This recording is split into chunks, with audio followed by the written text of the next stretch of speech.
Day against Georgia. Joey McGuire joins us on 365 Sports, a great friend of the show. Craig and Paul, and I'm David Smoak. Joey, thanks for your time. 8-5, one of the bowl game wins in the Big 12. The momentum as you hit the break, how huge was that the way you ended the year? Well, first, thanks for having me. It was huge. Just from the standpoint, I mean, you guys know you're playing a team out of the SEC, and not a lot of people, give you a chance to play those guys and win the game. So it was really big. I just felt going in the game, we had great prep. Our guys were excited about playing in the game. Texas Bowl does such a great job hosting, and so I felt like we were going to play well. You know, it's different for every team, and this day and age, Coach, of bowl games and how many guys you have locked in and, who's going here and opting out and the transfer portal and all that. But for your team in particular, it looked like you had pretty much everybody locked in and ready to go. How much did you look at this as not maybe the end of this season, but the beginning of next season? A lot of it was we wanted to make sure, one, that our seniors, the guys that were playing their last game, that we played for them. We wanted them to go out on a great note. I mean, they did so much, and it was so big of a change, and man, they bought into it. So we wanted to do that, but it was huge. I think my guys would tell you, we grinded pretty hard in bowl prep. And a lot of it was the young guys. We took advantage of every single workout, and we really tried to grow and take that into the off season. And so it was a big part of that. It was huge, and we're going to try to play off the momentum. And, it doesn't guarantee anything, but it does put you in a good position to go into off season on the right note. Coach, how do you kind of wrap your head around where you were in, the quarterback competition, going with Tyler Shuck? He gets hurt, and then he comes back and has, the last few weeks that he had, and obviously the crowning, MVP moment there with the bowl game. I mean, what a story for him, huh? It was huge. I just saw him up at the facility. The guy, we sit there and we look, and, if he's healthy all year, then, we might have a different record. I know, he helps us win, and he's a vet. But the stuff that he went through, and, he was one of those guys that, just the perfect guy as far as he was injured, but he was at every practice. He was at every meeting. He was still in the building, prepping like he was going to play in the games whenever he knew he was going to miss, probably 4 to 6 of them. And it was great to see that veteran leadership. And, I was really excited and happy for him the way he played in the bowl game. Joey, the way he played, and I know that Donovan Smith gave you something when you needed it, and obviously your young freshman was fantastic as well. Do you do any of the what-if thing about if Tyler would have remained healthy this year? A little bit. Just maybe doing the what-if, it's more like not the traditional what's next that y'all have heard so much, but what is next with this guy? He announced the other day that, he was going to come back and we've got a really good quarterback room, and they're going to compete their tails off. And so his veteran leadership is going to help, push our guys in the off season. And so it is kind of like, you don't want to say what if, but there's some games out there definitely, that might look a little bit different, especially we had so much momentum after beating Texas. And I think if, we have 2 games on the road, that maybe we win one of those 2, and, maybe we get to 10 wins instead of 8. But, you just build off of that. We build off the momentum that we have going right now, and signed a really good class. And so excited to get these guys in the building and go to work. Coach, you accomplished a lot in year one, and you can obviously build on year 2. When you see what TCU has done, like how everything can change, how things are flipping, how much does that change even your plan of looking out of what was possible or reasonable goal setting when you took the job? Well, I'm excited.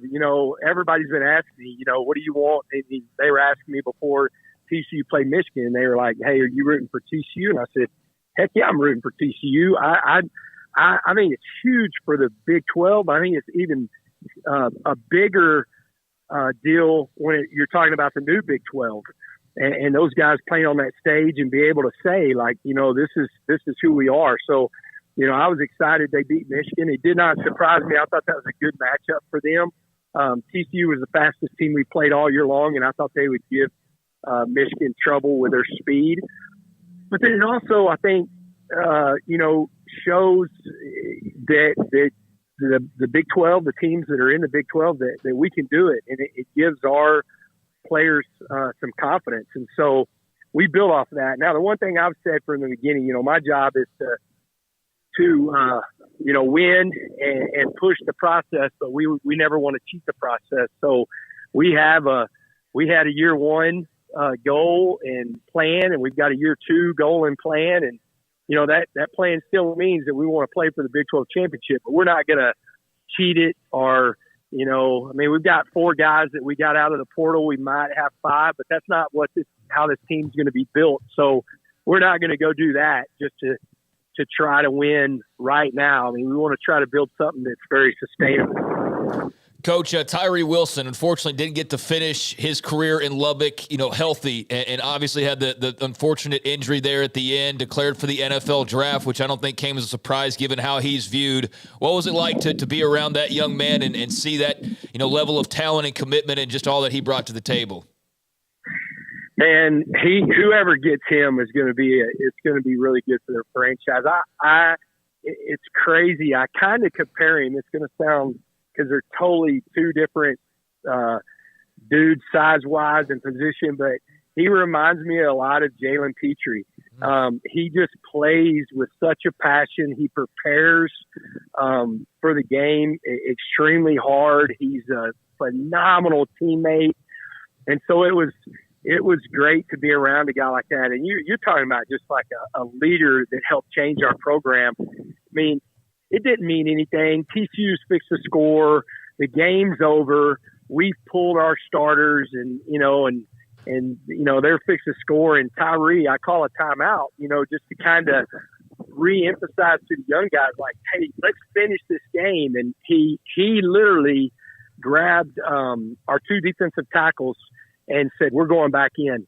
And I said, Tyree, you don't have to. And he goes, no, coach, we're finishing this game. And we get a 4th down stop, and then we go down to score, to end the game with a little bit better score. It didn't matter because we got beat. But that's just kind of the guy he was. And for a guy that everybody knew is going to be, it should be a first-round draft pick, that says a lot in this day and age of leadership and wanting to play for your team. Joey, college football's landscape in the last couple of years has changed in many ways. We had Rhett Lashley on at SMU, and obviously the now December signing day is the signing day. There's still whatever can trickle in. I don't want to use that as a negative word in February. What right now, when you have visits or whatever, is it right now the focus, even though your main focus is on high school players? Is it on the transfer portal right now? It was right at the end of that, going into that signing day. We had a couple of high school kids come in on that last visit, and we had a couple of transfers come in with them. We might have, one more spot, but we're, like you said, this December signing day, you're pretty much done. And then, I do think at the end of spring, you kind of go through this again, maybe not with the same numbers, but somebody's not going to be happy at the end of spring. They're not going to be where they want to be. And then you possibly have to look to replace them in the portal. And so, the spring brings another recruiting cycle. But with us, last year we had 2, and we had more numbers in the portal. This year to be very minimal, and we're hoping that that's how it is, to where you're with us every year. It's more 4 to 5 guys versus 10 to 12 guys, or even more than that. Coach, your son Garret is going to be the tight end coach at Nebraska under Matt Rule. He's in his early 20s. He is fast rising up the charts. I know that you are busting at the seams with pride about that. How young, though, because, known him a little bit and heard about his football mind, how long would you young would he have been that you could have comfortably said, call plays right now in this game? Because he seems to have a knack. Well, it's going to be interesting because in the next week or so, if Carolina doesn't try to keep him, so we'll kind of see what kind of is in store for him. But I'll never forget, I was talking to Lincoln Riley. I almost said Garret Riley. I was talking to Lincoln Riley when we played him at 19, and he was asking about Garret. And I told him, I said, I promise you he's in the higher group of coaches in this building when it comes to coming in this game, that as far as his knowledge of the game. I mean, I know I'm a proud dad, but I've never seen anything like it. I mean, he's I always say everybody's kind of like Rain Man. Like I think he's got a photographic memory, the things that, he can put in, but then, he's one of those guys. He's a coach's kid that grew up in a locker room and understands relationships and understands how to treat people. And so I think, coupled with the knowledge of the game, it's funny. He goes, golly, Dad, I'm getting a lot of hate on social media. And I said, well, fuel the fire. That's awesome. I mean, copy a couple of them and save them, and anytime you're feeling whatever, I said, that'd get you pissed off a little bit. But I almost wanted to tweet out, hey, anybody that wants to get on the board and talk X's and O's with this young guy, I got money that I'm betting on him. And I say that because the kid he's different. Whenever he came and visited me, he literally broke down every single game that Kitley called last year. And when Kitley would come into the office, he'd be going, Coach, why'd you release the back right here? Or why did you go here? And he had it like all of our whiteboards were covered with all of Kitley's offense. And he literally is just trying to figure out, what Coach was thinking. And he just eat up with it, man. And I can't be more proud of him. His sister might be more talented, though. That's the scary thing. Talented family there, talented family. And hey, for it anybody comes from the mama. Trust me, it comes from the mom. Right. Well, I mean, for him to know at least, I mean, people hating on social media, that comes with the territory. But I mean, they're hating on. They're not up for NFL or coaching jobs in the college football ranks or NFL or what have you. So he's doing okay. Don't need to worry about all of that. But Coach, I mean, you obviously had felt like you were prepared to take it a next step, and led to you taking over the program there in Lubbock. I know you felt ready for the opportunity and all of that, and everybody pretty much does when they take that step, but what kind of a learning experience was it still, as prepared as you probably did feel? Well, I always tell you, and I mean this, I mean, if I hadn't worked for Matt Rule and Dave Aranda, I would not be where I'm at. I mean, I learned so much from those guys, and the good thing is both of them are very open. You can ask them a lot of questions and they don't take it the wrong way. And it's not like, hey, what are you doing? But hey, explain to me what you're doing here. And so they really poured into me that way. Your surprises, the football side of it, and just the team part of it, none of it surprised. But, just continuing to learn roster management, continuing to learn the college football landscape of today, like you're talking about, is a big part of it. I mean, NIL is such a big part of it, the transfer portal. And so I think you're constantly learning. I felt really prepared. And then the good thing is, too, now I've worked for 3 really, really good ADs with Gina Farmer and Mac and Kirby. And so I have some good people I can call whenever I'm, don't know the answers. And when you build those relationships, that helps a lot also. All right, last question. I know you got to go. With Garret, you said if Carolina doesn't try to keep him, so is there a chance they're going to maybe go back and forth with he in Nebraska? Well, I don't know if it's going to be back and forth. He's going to be he's still under contract, so it's one of those deals. Okay. What are they?